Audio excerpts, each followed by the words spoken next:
Baik, bismillahirrahmanirrahim. Assalamualaikum warahmatullahi wabarakatuh. Jumpa lagi dengan saya di Abil Maiwa Channel. Jadi teman-teman, channel ini adalah merupakan channel pendidikan tempat kita berbagi tentang aplikasi pendidikan, Microsoft Office, serta tips dan triks komputer. Jadi pada video kali ini Bapak Ibu ya, kembali lagi admin akan mencoba mengupdate informasi terbaru bahwasanya ada informasi penting ya dari BKN terkait seleksi CASN tahun 2022, dan ini terkait juga dengan login ulang di SSCASN. Tentunya ini diperuntukkan untuk pelamar P1, P2, P3 sampai pelamar umum tanpa terkecuali, karena tentunya ini resmi dari Panselnas Bapak Ibu ya. Tapi sebelum kita lanjut, bagi rekan-rekan guru yang baru menemukan channel ini, silahkan tekan tombol subscribe dan aktifkan lonceng notifikasi agar setiap hari Bapak Ibu bisa mendapatkan berita terbaru dari kami. Oke, baik, kita langsung saja to the point ke informasinya Bapak Ibu ya. Di sini ada seleksi CSN 2022. Di sini ada overview seleksi CASN Bapak Ibu ya. Ada overview terkait seleksi CASN. Nah, di sini Bapak Ibu yang penting untuk kita pahami, kita langsung saja ke to the point ya. Bahwasanya ada prosedur ya untuk pelaksanaan tes CET BKN ya. Dan tentunya ini diperuntukkan untuk pelamar umum berdasarkan surat nomor B73 Kasatgas PD tanggal 18 April 2022.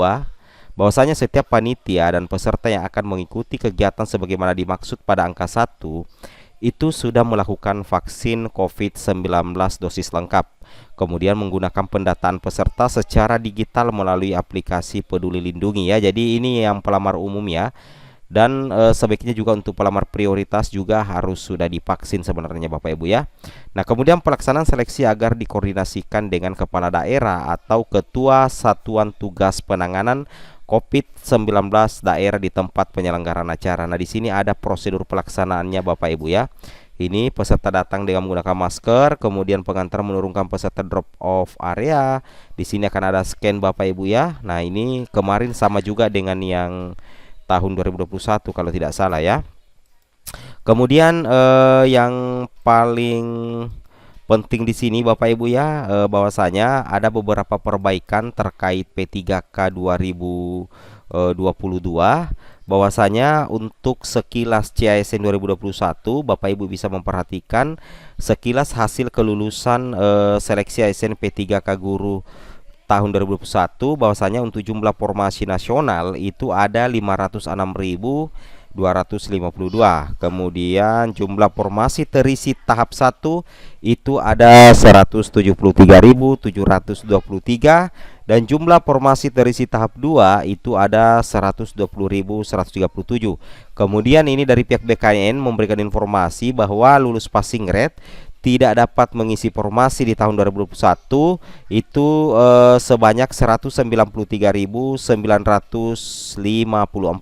Sedangkan untuk kelulusan THK 2 31.050 dan guru swasta 42.222. Ini terkait dengan sekilas Bapak Ibu ya terkait seleksi CASN tahun 2022. Nah, bagaimana dengan tahun 2021 ya? Bagaimana dengan tahun 2022?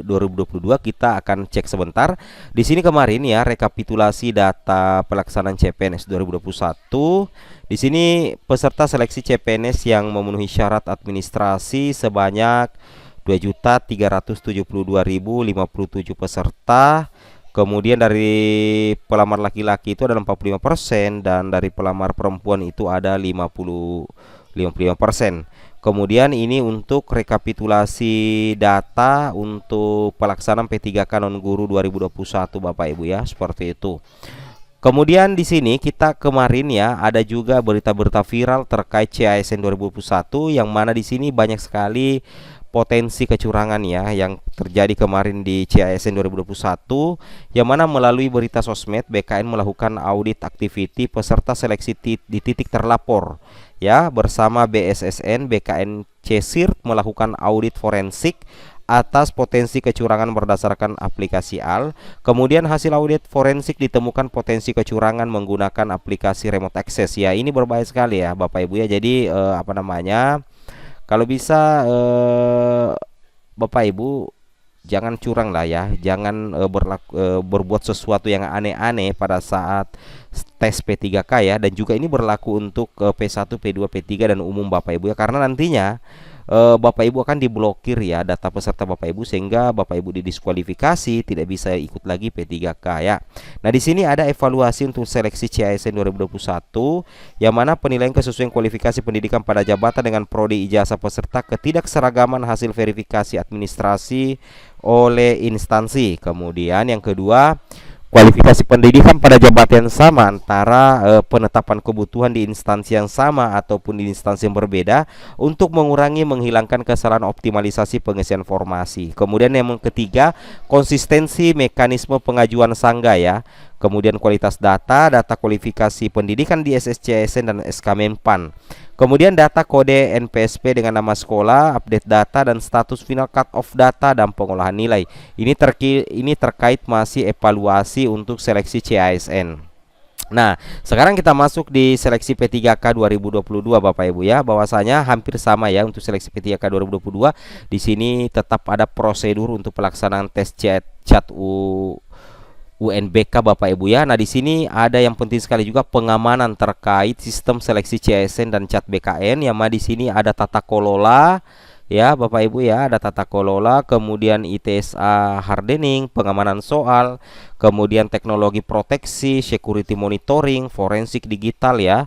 Ini ketat Bapak Ibu ya. Kemudian yang paling penting adalah proses seleksi P3K guru, yang mana ini wajib diketahui oleh seluruh pelamar P3K guru tahun 2022, termasuk juga pelamar umum ya. Tapi admin di sini fokuskan di P1, P2 dan P3. Bahwasanya Bapak Ibu semua pendaftar ya, P1 sampai P4 itu semua pendaftar itu akan daftar ya, daftar akun untuk yang belum memiliki akun, dan bagi yang sudah memiliki akun termasuk P1, P2 dan P3 itu login akun. Akun login ulang ya. Jadi sisa login ulang. Kemudian untuk pelamar P1 itu nantinya akan ada pemilihan formasi prioritas 1. Nah, perlu Bapak Ibu ketahui bahwa untuk pemilihan formasi untuk prioritas 1 nantinya itu penyesuaian formasinya akan ditentukan oleh pihak Kemendikbud ya. Jadi nantinya pada saat pemilihan formasi untuk prioritas 1, pada saat login ulang, penyesuaian formasi itu dilakukan oleh Kemendikbud. Nah, setelah penyesuaian formasi dilakukan oleh pihak Kemendikbud, barulah nantinya akan ada pengumuman prioritas 1 ya. Jadi pemenuhan prioritas 1 Bapak Ibu ya. Nah, kemudian pengumuman prioritas 1 itu berarti di situ Bapak Ibu akan ada penempatan ya. Penempatan. Nah, di sini kebetulan pengumuman prioritas 1 itu akan ada juga yang akan mengikuti pemilihan formasi prioritas 2 Bapak Ibu ya. Formasi prioritas 2 ya. Yang istilahnya turun kasta ya, atau turun level atau turun prioritas ya. Jadi itu tujuannya untuk bisa ikut diseleksi penyesuaian. Nah, hampir sama ya. Di sini ada pengumuman prioritas 2, masa sangga, observasi sangga, pengumuman prioritas 2. Kemudian di sini pemilihan formasi prioritas 3, verifikasi, pengumuman sangga, observasi sangga. Nah, sama ya. Yang membedakan di sini adalah login ulang untuk prioritas 1, yang mana di sini ada pemilihan prioritas 1, kemudian nantinya ada penyesuaian formasi oleh Kemendikbud dan pengumuman formasi 1 ya, prioritas 1. Nah, jadi Bapak Ibu harus memahami alur ini ya. Jadi pemilihan formasi ini kita belum ketahui apakah Bapak Ibu yang akan memilih formasi atau nantinya akan by system. Tapi intinya kalau kita perhatikan ini kemungkinan besar by system Bapak Ibu ya, by system ya. Kalau admin perhatikan ini kemungkinan by system, karena di sini yang poin kedua dikatakan penyesuaian formasi oleh Kemendikbud. Nah, seperti ini ya informasi singkat dari kami. Assalamualaikum warahmatullahi wabarakatuh.